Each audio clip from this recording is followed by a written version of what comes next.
A കുരങ്ങന്റെ കയ്യിൽ ഒരുപാട് പണമുണ്ട്. എ കുരങ്ങൻ അത് ബാങ്ക് ഉദ്യോഗസ്ഥനായ ബി കുരങ്ങനെ ഏൽപ്പിക്കുന്നു. ബി കുരങ്ങൻ ഒരു റെസീറ്റ് കൊടുത്തിട്ട് പറയുന്നു, ഒരു മാസം കഴിഞ്ഞ് വന്ന 10 പഴം ചേർത്ത് തരാമെന്ന്. എ കുരങ്ങൻ ഫുൾ സർപ്രൈസ്ഡ് ആണ്.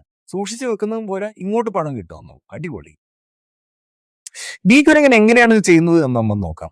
ബി കുരങ്ങൻ ദൂരെ പഴക്കൃഷി നടക്കുന്ന ഒരു മലയുടെ കാര്യം ഓർക്കുന്നു. അവിടെ ആരും പോറില്ല, ഒരുപാട് പഴമുണ്ട്.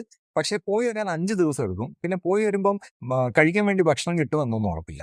ബി കുരങ്ങൻ ഫ്രീ ആയിട്ടിരിക്കുന്ന സി കുരങ്ങന് കയ്യിലിരിക്കുന്ന പഴം മൊത്തം കൊടുത്തിട്ട് പറയുന്നു, ഈ പഴം മൊത്തം പോകുന്ന വഴി കഴിച്ചു, എന്നിട്ട് പോയിട്ട് ആ മലയുടെ മുകളിൽ പോയി പഴം പറിച്ചുകൊണ്ട് വന്നു.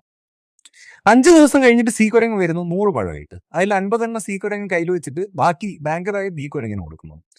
അതിൽ നിന്ന് കുറച്ചെണ്ണം ബാങ്കിന്റെ ചെലവിനും കാര്യങ്ങൾക്കും വേണ്ടി ബാങ്കിൽ വെച്ച ശേഷം ബാക്കി ബി കുരങ്ങൻ എ കുരങ്ങന് കൊടുക്കുന്നു. എല്ലാവരും ഹാപ്പി. പക്ഷെ ഇവിടെ ഒരു പ്രശ്നമുള്ളത്, സി കുരങ്ങൻ പഴം പറിക്കാൻ പോയ 5 ദിവസം എ കുരങ്ങൻ വന്ന് ബാങ്കിന്റെ കയ്യിൽ നിന്ന് പഴം തിരികെ ചോദിച്ചു കഴിഞ്ഞാൽ ബാങ്കിന്റെ കയ്യിൽ ഒന്നുമില്ല. അങ്ങനെ എ കുരങ്ങനെ പോലെ പഴം നിക്ഷേപിച്ച എല്ലാവരും ചേർന്നിട്ട് തിരികെ വന്ന് ചോദിച്ചു കഴിഞ്ഞാൽ ബാങ്കിന്റെ കയ്യിൽ കൊടുക്കാനൊന്നും ഉണ്ടാവില്ല. ഇങ്ങനെയാണ് ബാങ്ക് ഫെയിൽ ആവുന്നത്.